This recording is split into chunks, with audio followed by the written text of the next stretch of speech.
Welcome to another episode of You Can Be Unstoppable. And for today, I've got a different type of guest for you than my usual type of guest. I interviewed Alaura Lovelight, who is an American R&B singer, songwriter, producer, and published writer based out of New York. And recently she has her debut single currently playing on radio both nationally and internationally. So why I decided to interview Alaura is because of her You Matter movement. I love what she does in that space. She's working with young people and children over in America, and I find it fascinating what she does. So she's working with children. She's got this program out, and she's rolling out into schools. She's using music creativity to help kids to express the feelings and emotions in a space environment, and this is so powerful. It's so powerful to stop that generational trauma from passing on further down the line. She's impacting future generations in ways that it's unbelievable. So this is why I decided to have Alaura on a podcast. She is also the CEO of Lovelight Sound, a music company that offers courses and workshops teaching musicians how to make a full or part-time income with live music through strategy and consistency. She teaches teens how singing and performing influences confidence and life skills, and this is beautiful. I'm sure that you will really enjoy this episode. It's quite a bit different than my usual podcast, and without further ado, here's the episode.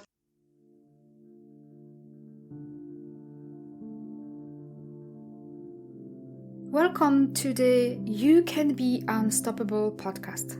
My name is Ewelina Szczeblecka, your host and certified hypnotherapist.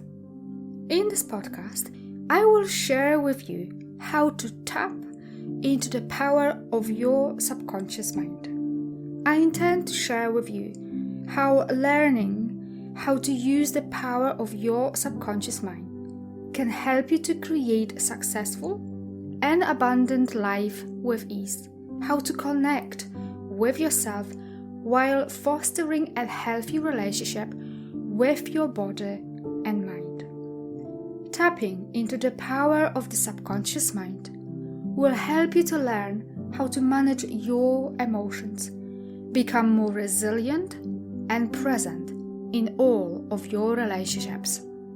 Self-love and self-worth are the keys to the kingdom of success and abundance, to happy and healthy life on your terms. It's amazing to welcome you on my show. You Can Be Unstoppable. I'm really looking forward to see where the conversation will take us. And to start off, to introduce you a bit more to my audience, can you tell me what happened? How did it come about that you started in music, writing music, singing, producing? Yeah, music has always been a thing that I have done since I was little.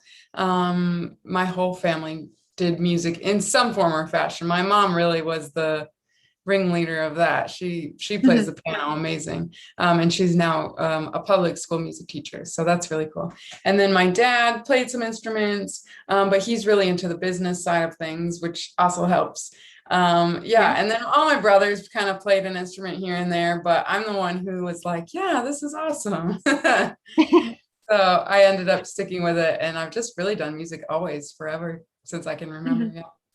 Yeah. It sounds like you kind of fell into it, because it sounds like all your family is a bit musical in some form or another. Yeah, creative, definitely creative. My whole family is very creative. My brother is in film. He's a director in LA. And then my oldest brother, he dances, and my youngest brother plays instruments. So yeah, we're definitely all creative.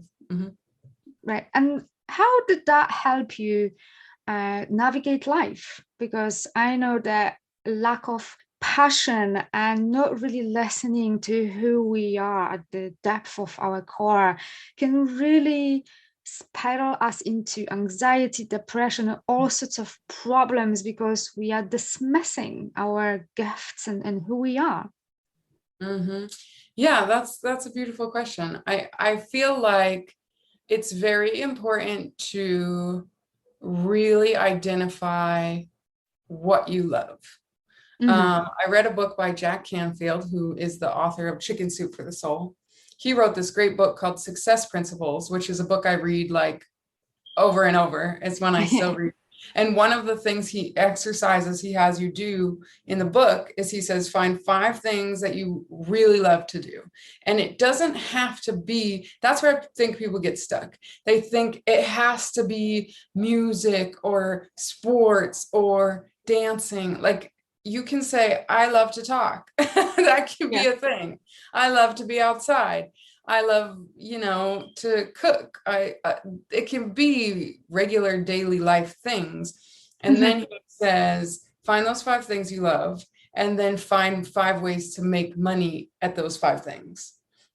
Like, write down, what are ways people make money being outside, being a trainer outside, being an instructor, being a guide, like all these, excuse me, all these different things that there's so many possibilities. But I think, like you said, with the anxiety and the depression and the worry, people get very laser focused on like, I have to do this, or my life is terrible, or I don't know what I like, and my life is terrible, and all of those things. So I think it's easier to identify just what you love, and then figuring out, okay, I mean, especially in 2022, people are making money selling cats' little outfits online. Like, there's, you can literally do anything. So, yeah. Yeah, it's beautiful what you said, because that kind of reminded me about someone I've heard about. So she used to work as a pole dancer. Okay. And claps and stuff. And then, trying to get out of that environment, she's actually teaching pole dancing to women who want to be more comfortable with their own skin, with their bodies, feel a bit more sexual and intimate with the partners. So you can absolutely make money out of I love anything. that. That's awesome. That's a big confidence thing, right? So she's like, doing what she loves, and she's putting, good stuff into the world, making women feel more confident. So yes, because it's all about service. It's like making other people's lives better. Right. And I know that from my work, as a hypnotherapist, I feel fantastic. It just lifts me up when I'm able to help someone else to lead a better life. Right. To get out of the funk and whatever else that they're struggling with. And at the moment, and what the last 2 years showed us a lot, I've seen a lot of clients who spiraled into anxiety or depression because the coping mechanisms were taken away from them, and they didn't know how to deal with this. Right. But if you are true to yourself, you don't need coping mechanisms and strategies to avoid yourself, pretty much, because we fear the emotions, we fear what we may find. But if we deal with all this and we're true to ourselves and we do what we love, and it doesn't matter what it is, as long as you love it, then you don't need it. Right. It doesn't matter what externally is happening in the world. It will not affect you, or at least not to the extent that it can, or we allow it to affect us. Right. Yeah, I totally agree. I think energy is a very big thing that not enough people focus on, the mechanisms of how, like, energy really dictates your day-to-day. Like, we all went through the pandemic, right? And everybody had a very different experience. Some people had a very, very hard time.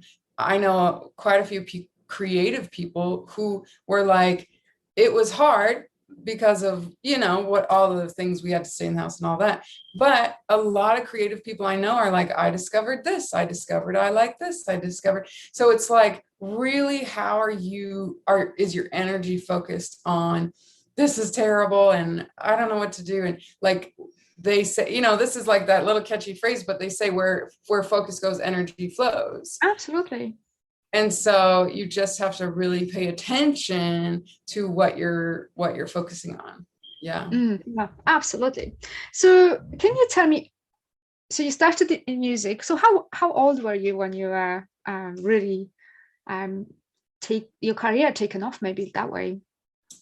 Okay. I started at 4, and then I would say in the last 5 years is when I've really had some traction with Mhm, music. I was playing shows full time before the pandemic, mhm, which was really fun and I really loved, and that was kind of starting to get my buzz. And then during the pandemic, I ended up creating a lot. So I ended up like writing a lot of music, and Eroticy, which is my single that came out in September, that mhm, was written and produced and recorded and all of that during the pandemic. And then we released the music video in September as well. And so, I was talking to my mom yesterday and I was like, people think, oh, we're so far past the pandemic. And it's like, not really. It's only been a few mhm. months that we're really back Yeah. into the world. So I think everybody's excited about summer, and I can't wait to share the song at different parties and summer festivals and things like that. Yeah, Yeah. beautiful. So what happened and at what point was you decided I want to take this and start your You Matter movement, which is, I'm really interested about to hear more about. Yeah. What happened there? Yeah, so the You Matter movement actually started a few years ago. I had put out a different project, and the song You Matter was on that project. And we did a music video because there was a school shooting, which I wish was like old news, but Mhm. here we are, a few years later, and it's Again. still current. And there was a school shooting, and so we went and we filmed a music video with the schools, and we Mhm. said we want to make an impact. The song is about You Matter, and whatever's going on, that kids are bringing guns to school, Mhm. they're not getting that message somehow, some way, all the time.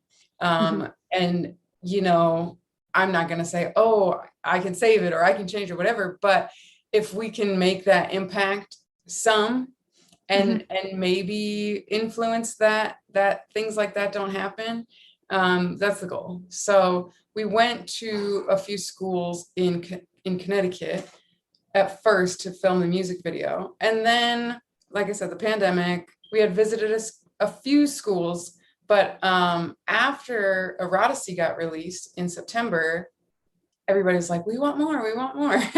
And I was like, so I re-released You Matter, and with the re-release, it's done very, very well. And we've had quite a big response from schools and from communities saying, please bring this program to our school and please come and speak to our kids. And especially after the pandemic, the Yeah. kids are like in a really hard place. I'm working actually doing a program, after school program right now in New Jersey this week. Mhm. And the kids like use words that I never would have used at that. Like, I'm depressed, I'm stressed out, I Yeah. have anxiety. I was like, I didn't even, 7th grade, 6th grade, you're like, I feel sad.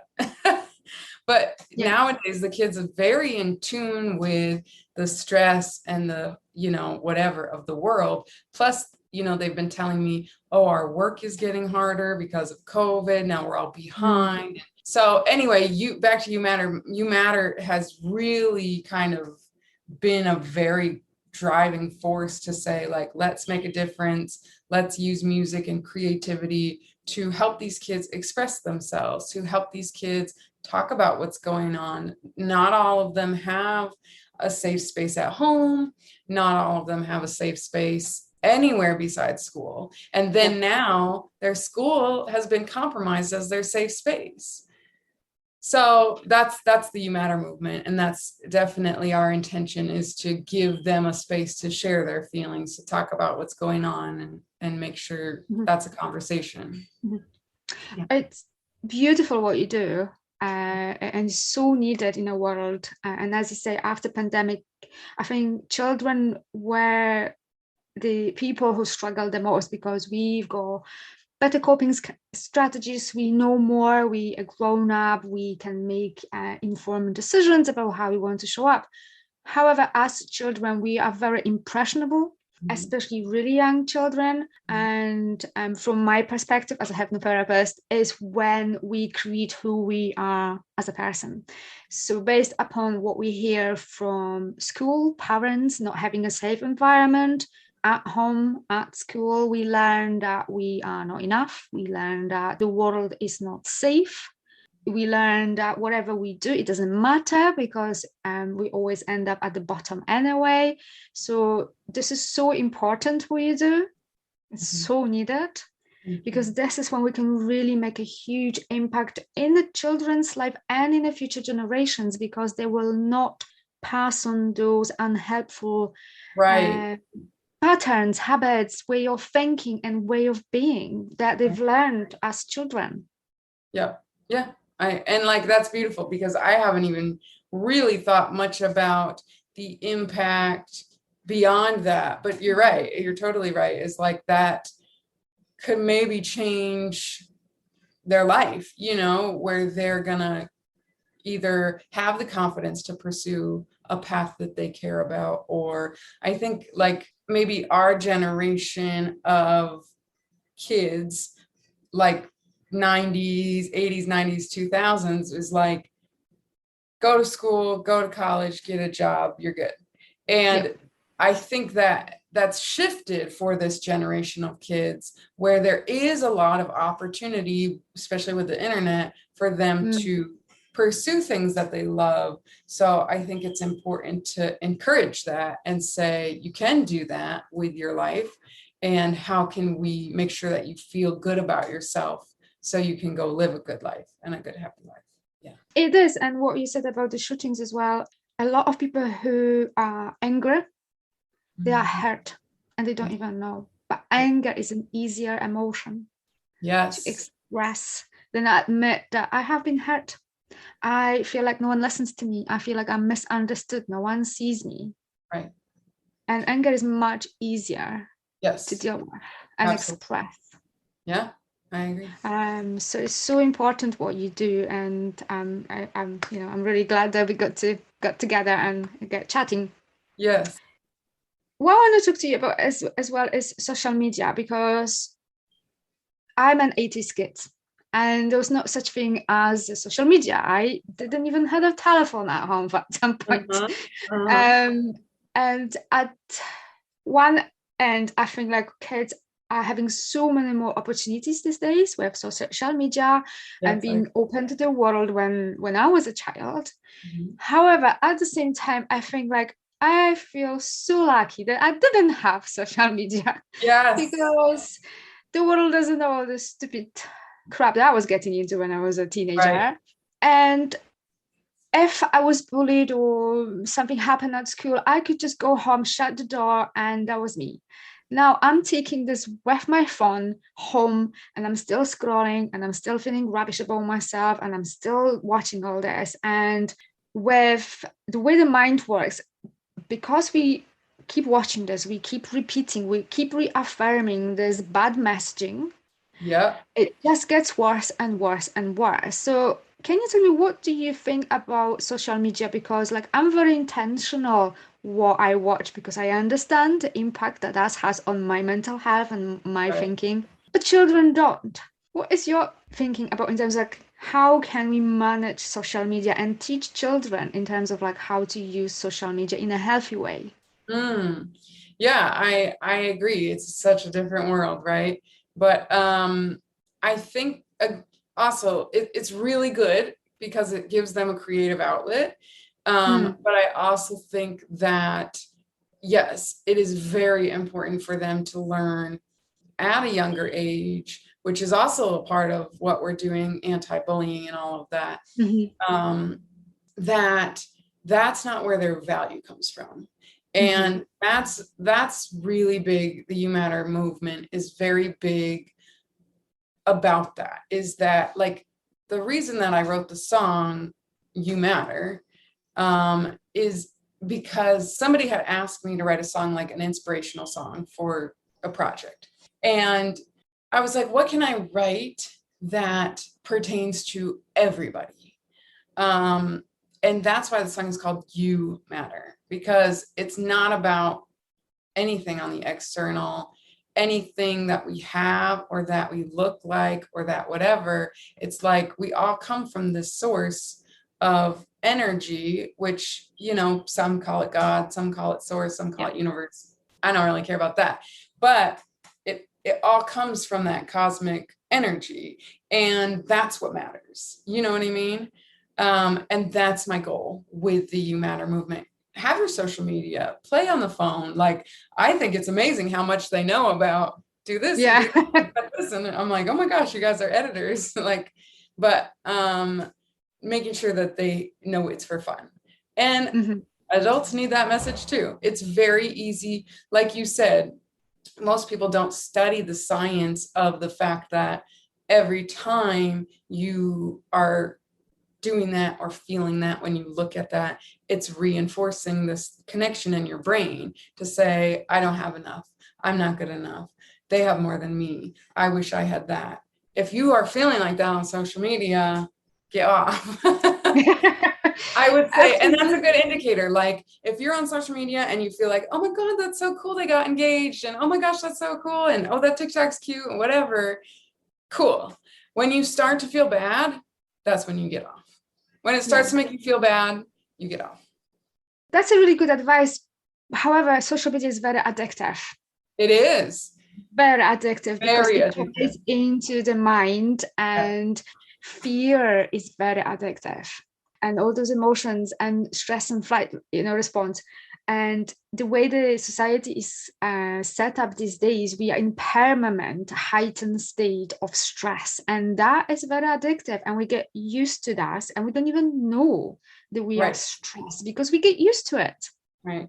I don't even know that. I've had clients when, during hypnosis, they relaxed and the back pain just disappeared. And they're like, oh my God, I didn't realize that I was so tense and stressed, because they got used to this state. This is how they woke up in the morning, and this is how they went through the day. They didn't even realize how much tension they can, hold in their bodies. Right. And that's so powerful, because we are so bombarded with the messages, constant messages, and it can get overwhelming. Yes. And what I also quite often teach my clients is getting silent, quiet meditation, you name it, however you want to do it. However, switch off from social media. Don't check your social media the first thing in the morning, because you already set yourself up for the failure. You already set yourself up to feel not good enough and not worthy by following influencers and whatever else. And like, oh my God, I wish that was me. And oh my God, I'm not good enough one. I need bigger books or whatever. Leave this for later. Start your day with 10 minutes of silence. Yeah. And it doesn't have to be go on, because that's not exactly, but just go for a walk and just watch the birds, or just, ground yourself, go for a walk with your bare foot on the grass. It's not one size fits all. Find something that fits you. Is that 10 minutes of just drinking coffee and watching the world goes by? Just switch yourself off. Let the mind to be really still and at peace. Not it's like this racing thoughts of like, okay, I'm not good enough, and this is a very long to-do list, and you're already on this automatic way of being, and we don't even see then all those negative thoughts and negative words that we're talking to ourselves. So the book that I often recommend to my clients is How to Talk, What to Say When You Talk to Yourself. That's the one. Oh, it's a book? Yeah, it's a book. What to Say When You Talk to Yourself. It's brilliant, because I want to read that. Because how we talk to ourselves, it's so important. And I think people get that a bit messed up, because yes, this is inner critic, but it goes as simple as nothing ever works out for me. I'm just not good enough for this. Or I'm just going to be late again. Or I'm always late. It's things like this. It's like, oh, I'm always late with my projects, or I never get good grades at school. Simple things at this can really set you up for failure. So it's watching that, becoming aware, and watching that self-talk that we've got. And that's the thing that I think people don't do. Like you said, is like kind of like when you drive somewhere and you're like, how'd I get here? Like, because it's so automatic. And Yep. unfortunately, our emotions and our thoughts can be like that if you're not present. You're like, how did I get so mad while I'm in my car when nobody's around and I'm thinking about this thing that's not even happening? And now all of a sudden I'm like really pissed off. And that's like the number one thing. You have to observe that what's going on and what you're feeling. And all of those things are really important. You can't just change it, right? You can't just be like, oh, I'm gonna not feel like this anymore. I'm not gonna talk to myself anymore like this, or all of those things. You have to first observe it. You have to first say, oh, a lot of times people are like, myself included, I didn't even know I was like thinking like that, or feel, even as we're talking, I'm thinking, oh, I have some cleaning up to do. But I meditate every single morning. Like, that is an addiction for me because I've wired it in. So that's a healthy way of being. Yes. Right. So because it's a habit, everything that we do is a habit. Right. So your thoughts, you've got your emotion, they become a habit. Right. We just, like I say, automatically we just go there without even being aware. So the first step is awareness. Okay, this is what I'm doing. But then takes repeat, rinse and repeat. Right. Till you wire a new way of thinking, and how we think affects how we feel. Yes, it does. So you have to change your thinking first. Yes. Yes. Tell the people. That can affect how you feel, and how you feel will affect how you show up. Right. What actions you're going to take. Right. And then it goes back in a loop. But you have to start somewhere. Right. I remember hearing a speech by Tony Robbins, who is a great motivational speaker for people who don't know. And he was talking about how he was taking a golf lesson, and the golf instructor was laughing. It was like hitting it way into the weeds. And the golf instructor's like, chuckling, and he's like, help me fix it. And he's like, you're not that far off. You just have to change just a little tiny bit. But that little tiny bit completely changes the trajectory. And like, that's how we are as people. You have to make those little adjustments, and it actually will change the trajectory of your life. Yeah, absolutely. And that's beautiful what you said, because I think sometimes we think we need massive solutions. Right. No. Massive way of like changing. But the thing is, we didn't get what we are by, for the most part.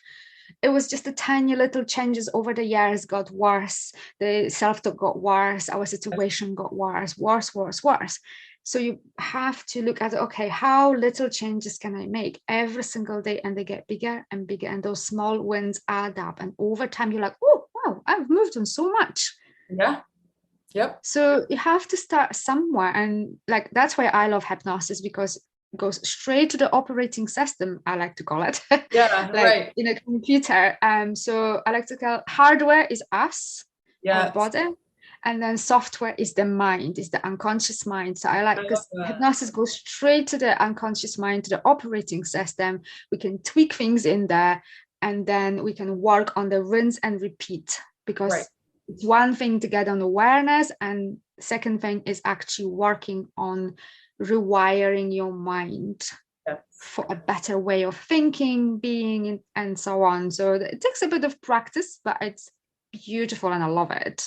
And it sounds like what you do is not far off. It's just a bit different, done in a bit different way. Yes. So I love this conversation, and I can probably talk. Yeah, same. You need to read the book. Have you read Breaking the Habit of Being Yourself by Joe Dispenza? Yes. Of course. I love Joe Dispenza. My favorite. Oh my gosh, definitely listen. And if your listeners are not, you probably share that with them already, but that's one of my favorite, like, focus on what you're like, okay, time to shift. Really a great book. I'm gonna have to read the one you suggested. That I look forward to that. Yeah, it's powerful, and I think if you suggest that to your audience, to the children, the young people that you're working with, I think it's going to have an absolutely phenomenal ripple effect, because how they're going to change right now is going to affect future generations, because they will not. It's about stopping that generational trauma. Yep. because how they are, it's been passed on to them from their parents, and their parents got it from their parents. And it's not like that's anyone's fault. It's just what we've been taught. Like, my mom passed on things to me without unknowingly, no one Sure. wakes up in the morning thinking, I want to screw up my child. It's just, Right. we do the best we Do can the with best the they can. That's resources. right. Exactly. We do the best we can with the resources that we have at any given time. But the buck stops with you. It's about, okay, what can I do to stop this from passing on to the future generation, to my children, and so on. So I think what you do is beautiful, because you will, on those children, impact future generations. Yeah, I hope so. Beautiful. So before we go, can you tell my audience where they can find you? Sure. And what's the best way to contact you? Yeah, absolutely. So for music, they can find Eroticy, which came out in September. It's very R&B, pop, dancey. It's fun. It's a really good song for summer as we're going into summer. So Eroticy is on pretty much all streaming platforms. It's on Instagram, it's on TikTok, it's on YouTube, it's on Spotify, Apple Music, Amazon, all of those fun, even on Pandora, iHeartRadio. So it's definitely out there. I usually tell people, like, whatever you're using for your music, it's probably there. And You Matter is also out there too. So you can find that same places that you can find Eroticy. And then for my social media, you can find me at Alaura Lovelight. That's my handle on TikTok, on Instagram, on Facebook, on YouTube, all of that. And then my company is called Lovelight Sound Music, and we offer music courses. We offer courses for teens, and we also offer the You Matter program. So you can fill out a form for us to come to your school and either do an assembly or after school or whatever. So we have all those services over at lovelightsoundmusic.com. Beautiful. So thank you for coming to my show. Absolutely. It was a pleasure talking to you, and I hope everyone will listen to your tune. I have listened to it. It's really great. So go off and find out Alaura, and I hope maybe we can try this again at some point. Absolutely. I would love that. Yes, thank you for having me. Right. Amazing. Thank you. I hope that you enjoyed this episode, packed full of important information, how you can shift your life. We talk how important is your self-talk. We talk how important is being present and more aware. Because when we are not, all those gremlins, that negative self-head chatter that we have, is continue to rule our lives from the shadows. Meditation, getting quiet, silence is just a few things that you can incorporate into your life to start becoming more present and aware. And awareness is absolutely everything, because if we are not aware, we cannot shift. And also really important that small changes are as important as big shifts, because we haven't become who we are overnight for the most part. So introducing small changes and acknowledging those little wins is really important, because they compound and create a massive shift at the end of the day. And if you are ready to get out of your comfort zone and figure out where you are at, what is the issue that is really holding you back, and most importantly, where you would like to go, because if you don't know where you want to go, you can't get there. So if you are ready to start shifting your perspectives and do something different in your life to create more in your life without doing more and without burning yourself on a way to get there, then book a consultation with me. Because you matter. I matter and you matter, and what you want also matters. And I'm sure that you are more than ready to create an extraordinary life for yourself and for your family. So if you are ready to create more expansion in your life, then please get in touch. Thank you for listening. If you found value in this podcast, I would like to ask you to leave a positive review explaining how this episode helped you to improve your life. I ask you to do this because this will help other people to improve their lives as well. Share and spread the love all around you. Raise your vibrations to improve your life. If you would like more transformational content like this, connect with me on Instagram. You can find a link in the description of this podcast, and I'll see you over in the next episode.